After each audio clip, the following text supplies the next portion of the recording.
On vous souhaite la bienvenue à ericlatour.com. Elle a vécu les inondations en 2011. Ça l'a inspiré pour faire une exposition, et exposition qui accourt d'ailleurs à la loge jusqu'à dimanche. Mais d'abord, c'est une influenceuse importante dans le paysage. Elle a été reconnue par Infopresse et par Léger Marketing. Je parle ici de Marie-Ève Piché, alias Maman Caféine.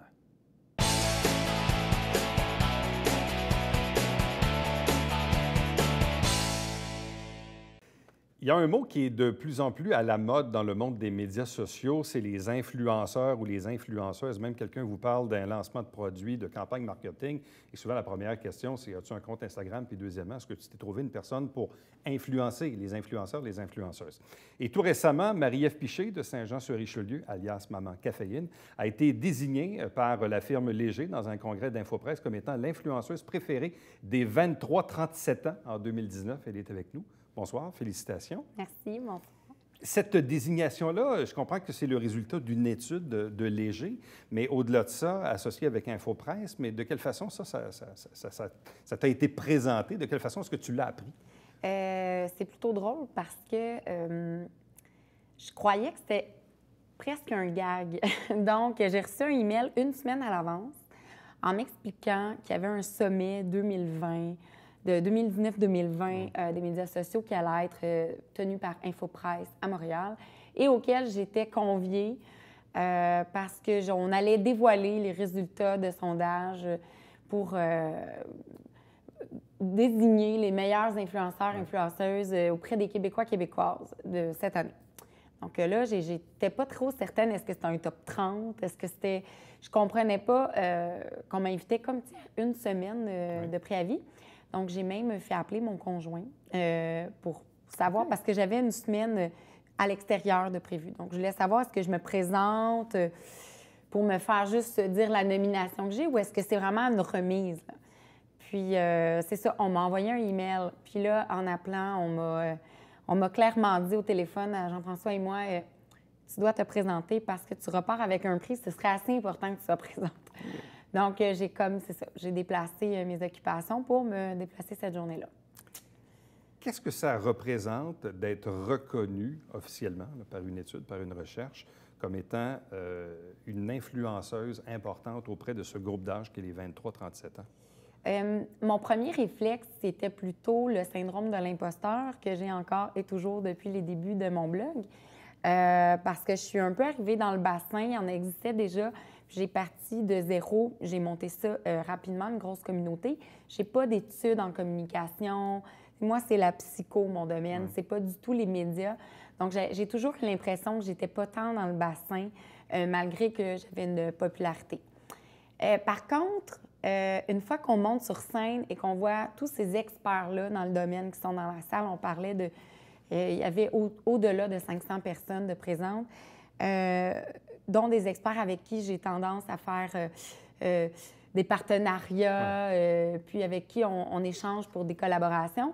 C'était comme une belle reconnaissance. C'était comme un peu une preuve qui a été faite par une étude scientifique d'une firme reconnue qui montrait un peu l'impact que j'ai dans cette catégorie d'âge-là au Québec. Donc, c'était comme une preuve là, de reconnaissance. Qui sont les autres personnes qui t'accompagnent un peu dans le top 5 là, des influenceurs et influenceuses? En top 2, il y avait deux filles comme les autres, deux filles ordinaires, que je ne connaissais pas et elles ne me suivaient pas nécessairement non plus, ce qui était très intéressant.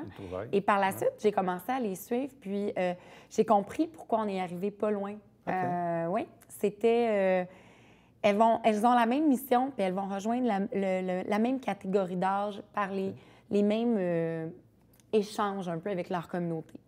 En top 3, il y avait Alicia Moffett, qui est chanteuse et blogueuse, youtubeuse, qui vient d'avoir un petit bébé. En top 4, je crois que c'était Lisandre Nadeau. Et en top 5, il y avait Marina Bastarache, si je ne m'abuse, et une autre personne aussi que... je ne suis pas nécessairement... Alanis Desilets, quelque chose comme ça. Elle avait fait Occupation Double. Tu sais, ça ressort aussi. Donc ça, c'était le top 5 qui s'adresse à des publics très différents, des catégories d'âge très différentes. La catégorie du 23-37 ans, c'est qui ce monde-là? Ce que j'ai compris pendant la conférence, parce que je suis arrivée un peu d'avance, donc j'ai assisté un petit peu, c'est qu'on est la génération des Y. C'est ça que j'ai compris, qui étaient les Y de il y a, disons, les milléniaux, mais qui ont continué de grandir, d'évoluer, de s'acheter un condo, d'avoir une maison, de commencer à vouloir des enfants, d'être plus stable dans leur emploi maintenant. On est né dans ces... on est comme la seule génération qui a connu la télévision avec l'antenne dessus puis qui allait jouer dehors, mais qui a aussi... qui est arrivé avec l'arrivée d'Internet, les téléphones, Facebook, etc. Donc, on est comme les deux. Donc, nous, on a évolué là-dedans. C'est eux, les 23-37. Donc, moi, 32 ans cet été, 4 enfants, mon emploi, mais c'est ça. T'sais, je maîtrise les médias sociaux. Bon, actuellement, les médias sociaux de Maman Caféine ressemblent à quoi aujourd'hui en termes de followers? Là? Autrement dit, quelle est la portée de tes médias sociaux actuellement? Les portées précises en chiffres, j'ai tout ça dans mes statistiques, là, c'est un petit peu, c'est plus pointu. Mais ma page Facebook de Maman Caféine atteint présentement, là, c'est avoisinant de 170 000 abonnés qui ont, avec un taux d'engagement là, qui est plus de 45 C'est beaucoup, ça. C'est beaucoup, mais c'est dû à un travail aussi acharné puis une constance. Fait qu'il y a vraiment tout un monde derrière ça que j'ai appris au fil du temps. Et une autre plateforme pour moi qui est très forte, c'est ce qu'on appelle Instagram. Donc là, je crois que je suis dans le 57 000 abonnés. Mais c'est une plateforme qui m'a pris plus de temps à apprendre puis à exploiter. Je pense que si j'avais parti en même temps, je serais peut-être à un autre niveau aujourd'hui. Mais je m'en servais avec parcimonie au début. Tu sais, je voulais pas mettre n'importe quoi non plus sur cette plateforme-là. C'est différent. Les deux sont différentes, même si c'est le même public. C'est différent. C'est pas le même canal de communication dans la mesure où l'un, évidemment, est beaucoup porté plus sur l'image, sur les photos ou les vidéos même, les stories, hein, principalement. Facebook, évidemment, amène un autre genre de communication. Plus de création de contenu. Là, on va y lire plus d'articles. Ça va être des vidéos moins concis. Fait qu'on parle que ça peut être des vidéos entre 1 et 2 minutes, tandis que Instagram, bon, c'est des pop-up plutôt. Par contre, Instagram, j'ai appris au fil du temps, tu sais, un post, une publication Instagram a moins de portée qu'une story. Donc là, maintenant, les entreprises qui m'approchent vont vouloir acheter plutôt des stories plutôt qu'une publication. Tu sais, on apprend là-dedans à décortiquer le tout, là. Et là, quand on se fait dire de façon officielle qu'on est une influenceuse, donc on a un impact sur la société, sur un groupe d'individus, avec quand même 170 000 abonnés sur une page Facebook ou 57 000 fans du côté d'Instagram, c'est beaucoup de monde, là. Donc, ça veut dire que quand tu mets une publication, ce que tu dis, ce que tu fais, ce que tu exprimes, les gens écoutent. Ça ne veut pas dire qu'ils sont toujours d'accord nécessairement, mais bref, ça a un impact. Est-ce qu'on sent qu'on a une responsabilité sociale quand on ouvre la bouche ou qu'on écrit quelque chose, là? Absolument. Et on n'est pas à l'abri, personne, d'erreurs non plus. Tu sais, on est des humains.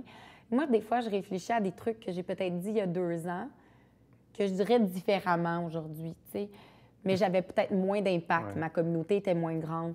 Par contre, aujourd'hui, oui, quand je présente un produit, un service ou autre, je l'ai toujours fait, mais là, je m'arrange que ce soit encore plus pointu dans mon cadre de valeurs à moi, que ça cadre avec ma mission d'aider, de conseiller, d'écouter les femmes et les familles en général. Bien, justement, que bon, souvent, moi, je viens du monde du journalisme, donc évidemment, il y a un code d'éthique et tout ça. Bon.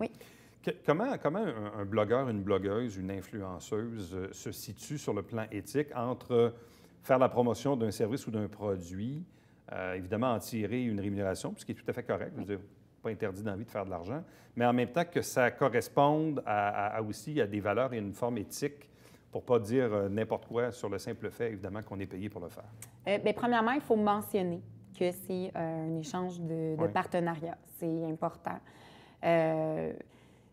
Les gens savent rapidement s'il y a une collaboration ou pas par la manière dont on le présente, mais c'est important. Donc, à partir de ce moment-là, la personne sait qu'il y a un service, un échange d'argent. Donc, à partir de là, elle peut déjà se faire un pas de recul. Bon. Ensuite, c'est de parler du produit, selon moi, dans mon code d'éthique à moi, puis qui devrait être à tout le monde dans le milieu. On parle du produit d'un point de vue qui est vrai et testé.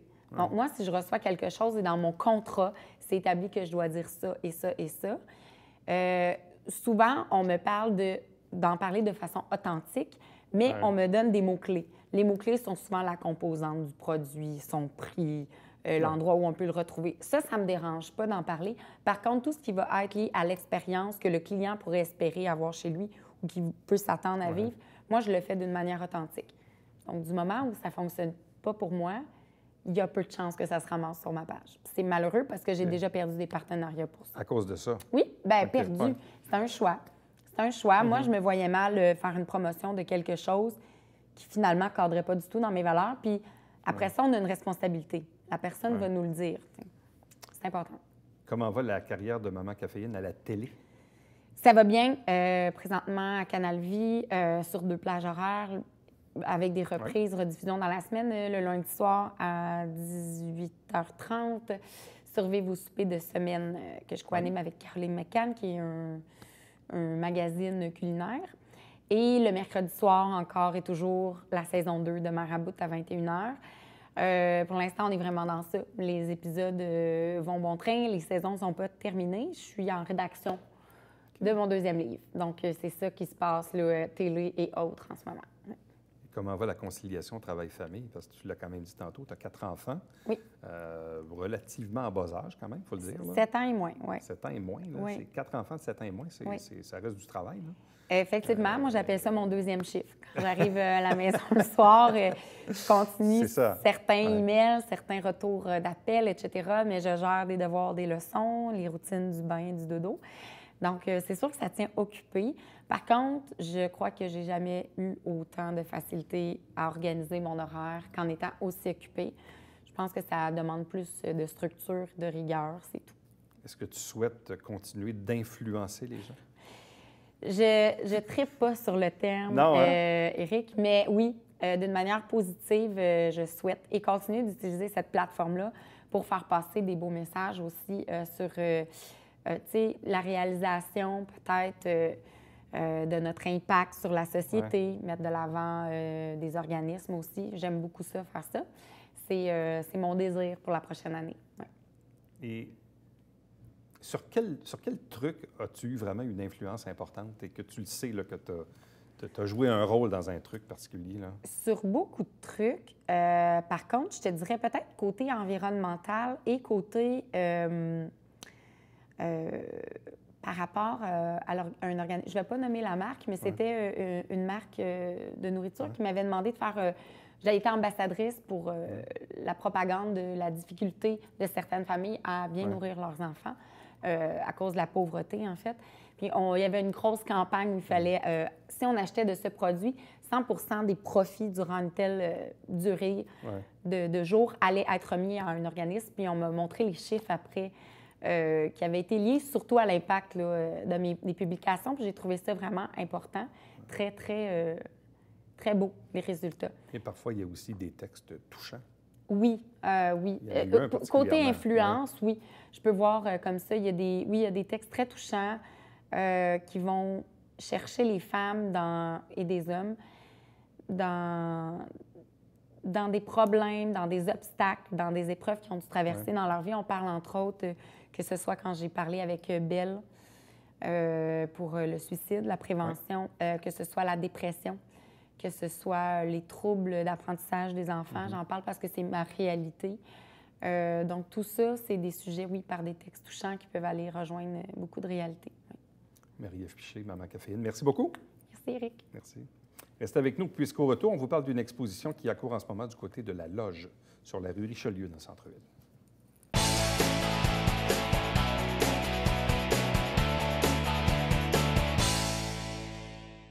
Mesdames et messieurs, bonjour et bienvenue à la Justice entre nous. Mon nom est Serge.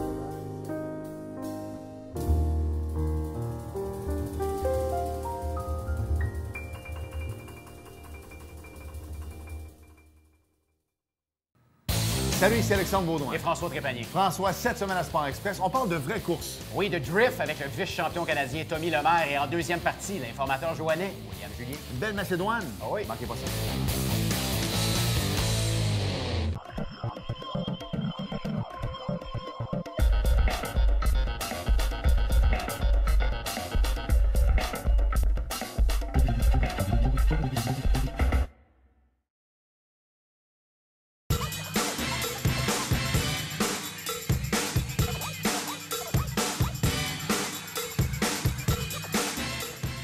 dimanche, 9h30, Télé Bingo. On vous attend.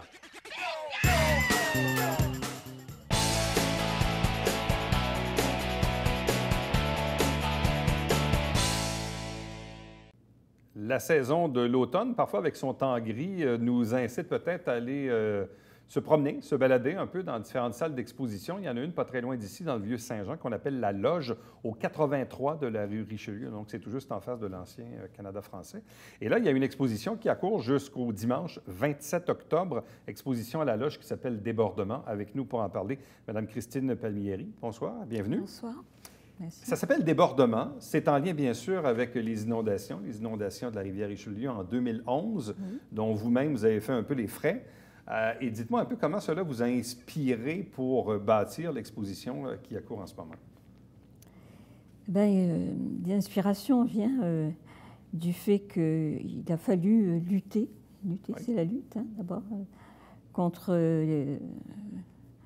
les événements, contre l'eau qui nous envahissait, contre cette eau qui est restée là longtemps.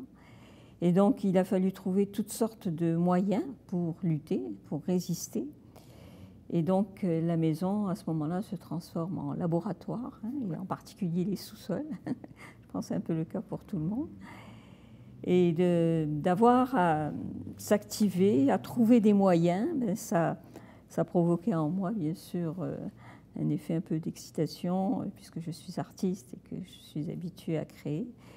Et j'ai trouvé dans ce lieu, dans tous ces objets qu'on utilisait, les pompes et les tuyaux, une inspiration pour faire une installation. Parce que j'étais comme au cœur d'une installation, déjà en partant. Donc ça se faisait tout seul. Et bien sûr, je ne pouvais pas ne pas me prendre des photos, des vidéos. Donc j'ai été très, très active tout en essayant de lutter pour conserver la maison, mais en même temps pour acquérir du matériel en vue de l'exploiter plus tard. Je m'en allais dire, joindre l'utile à l'agréable, mais je ne suis pas sûr que c'était si agréable que ça dans le moment présent. Parfois même, on va prendre des photos et des vidéos pour les assureurs. Hein? C'est souvent même un premier conseil qu'on nous donne. Mais là, vous, visiblement, ça vous a inspiré pour aller un peu plus loin. C'est-à-dire, oui, photos, vidéos, mais différents artefacts donc, que vous avez comme quoi récupérés ou mis en valeur à tout le moins pour faire un peu un acte de sensibilisation, si on veut. Tout à fait, c'est un acte de sensibilisation. C'est toujours... c'est le propre de l'art. Hein. Je veux dire, on ne fait pas de l'art pour juste montrer ce qu'on veut ou pour exprimer juste des émotions. On veut exprimer, bien sûr, des émotions, mais en même temps, on veut atteindre les gens. Hein, on a un message, on a quelque chose à communiquer. On a une mission, hein, quelque part, même si le mot est fort. C'est quand même une mission d'éveiller les consciences. Et donc, ce projet était vraiment fait non seulement pour éveiller les consciences, bien sûr, mais aussi pour garder en mémoire, pour pouvoir se prémunir, et aussi pour prendre vraiment conscience des changements climatiques. Ça, c'est un sujet tout à fait d'actualité. Donc, on est en plein dedans. Donc, il fallait vraiment en rendre compte aussi pour les gens, pour les sinistrés qui ont vécu cet enfer-là, ce drame. Chez certains, c'était des tragédies, même, chez certaines personnes qui ont perdu leur maison, qui ont perdu leur travail, qui ont perdu même la vie, certains. Santé, oui, la santé. Donc, je me sentais un peu en devoir de rappeler tout ça, de montrer la difficulté, mais pas sous un angle noir, absolument. Voilà. Quel type d'installation avez-vous mis sur pied à la Loge? Alors, mon installation, c'était un espace immersif qui comprenait plusieurs éléments, plusieurs objets. Donc, on avait des éléments que j'ai conservés, déjà, que j'avais conservé en vue de cette exposition, mais peut-être aussi en vue, on ne sait pas, d'un autre événement, on l'espère que non, on espère que non. Donc des pompes, des tuyaux, bien sûr, des objets qui étaient là, sur place, des objets personnels, mais aussi beaucoup je veux dire, d'éléments de mes œuvres, puisque je fais des installations depuis des années. Donc, j'avais dans le sous-sol beaucoup d'objets, beaucoup de fragments d'œuvres, on peut dire, puisqu'une installation, c'est une compilation d'objets. Est-ce que l'installation est une reproduction de votre sous-sol? J'aurais espéré, oui, oui, c'est ce que je voulais. Alors, c'est une reproduction du sous-sol, mais mêlée avec des images provoquées par l'imaginaire. Donc, aussi par les angoisses, par les cauchemars que je vivais à l'époque. Donc, comme par exemple, je vous donne un exemple, j'avais fait un cauchemar à un moment donné, où il y avait un scaphandrier qui descendait dans le sous-sol, pour vous dire. Et cette image du scaphandrier est restée très présente en moi. Et je me devais d'avoir un scaphandrier quelque part, en photo, en vidéo ou en 3 dimensions. Et finalement, je l'ai réalisé, ce scaphandrier. Et donc ça c'est une figure mythique, mythologique, qui habite l'espace. Et il y en a d'autres aussi, comme ça, dans l'espace. Il y a aussi un autre personnage qui est assis avec un masque pour se protéger, qui attend et qui a ici comme un grand cadran qui indique, pas minuit, mais 23h59. Donc, il attend quoi? On ne sait pas ce qui va se passer. Donc, il attend le drame, le cauchemar, la fin du monde. Enfin, on peut aller jusque-là. Hein. Ouais. C'est ça, c'est que ce thème-là, ce sujet-là, nous porte loin. Quand vous avez terminé l'installation en vue de l'exposition, est-ce que ça vous avait vous-même fait un peu revivre? Oui. Parce que là, bon, je comprends que vous avez créé à partir d'eux, mais une fois qu'on l'installe et qu'on est au cœur de l'exposition, oui, pour vous-même, est-ce qu'il y a eu des sentiments qui sont remontés? Oui, oui, ouais, beaucoup, mais que j'évacuais aussitôt en créant. Mais je dois dire que je descendais au sous-sol, je remontais parce que quand même, il fallait raviver un petit peu tout ça. Et puis, je travaillais beaucoup sur l'ordinateur, bien sûr, les images, les vidéos. Et à chaque fois que j'allais devant la Richelieu, qui est devant chez nous, mais j'avais une angoisse. J'étais très angoissée tout le temps. Ah oui, devant la rivière que j'adore, hein, même si elle nous a menacés, et qui demeure toujours un peu menaçante. Mais oui, ça a été des moments intenses. Parlez-nous un peu de vous, de votre art, de votre passion pour la photo, la vidéo, des installations, bref. Oui. Bien, je fais des installations et de la vidéo depuis plus de 20 ans maintenant. Mais j'ai commencé, comme tout le monde, par la peinture et le dessin. À un moment donné, j'ai eu ce besoin de sortir de la toile, de sortir de la bidimensionnalité et aller dans l'espace tridimensionnel, et puis plus tard de l'espace pixelisé, l'espace de la lumière. Hein. Donc, pour être complètement immergée, hein, c'est ça, j'aime être moi-même immergée dans d'autres installations, mais aussi j'aime amener le spectateur à être immergé dans les installations. Et donc, j'ai fait plusieurs installations où il y avait uniquement de la vidéo, donc 3, 4, 5 vidéos qui se répondaient. J'en avais fait une à partir d'Eugène Delacroix, donc où j'interrogeais les modèles étant des personnages anonymes dont on ne voyait pas le visage. Alors, il y a eu tout un jeu comme ça, en fait, avec des tendances orientalistes qui évoquaient les peintres orientalistes. Donc ça a été une des installations vidéo que j'ai faites, mais j'en ai fait d'autres et plusieurs, dont une en particulier avec un poète qui avait écrit un recueil sur l'arrivée des premiers colons et la rencontre avec les Premières Nations. Et donc, j'avais imaginé une sorte de forêt suspendue, en géofilm, donc des tubes suspendus dans l'espace, qui étaient interactifs, sur lesquels il y avait des poèmes, et il y avait des projections qui venaient d'un peu partout, des grandes projections. Donc, c'était un très gros projet. Et donc, là aussi, ce qui m'intéresse, c'est l'interactivité. Donc, quand les gens circulent dans l'espace et que les éléments se mettent à bouger ou à faire des sons. Là, que reste-t-il de la maison maintenant? Est-ce qu'elle est bien? Oui, oui. Toujours sur le bord de l'eau? Oui. Oui, toujours sur le bord de l'eau. Pas trop d'angoisse, non? Au printemps? Au printemps seulement. Alors, donc, exposition à la loge, donc c'est jusqu'à dimanche. Dimanche le 27, la loge, c'est au 83 de la rue Richelieu. Donc, allez faire votre tour pour cette exposition appelée Débordement. Merci beaucoup, Charles. Merci à vous. Restez avec nous. Au retour, on vous présente le Babillard quotidien.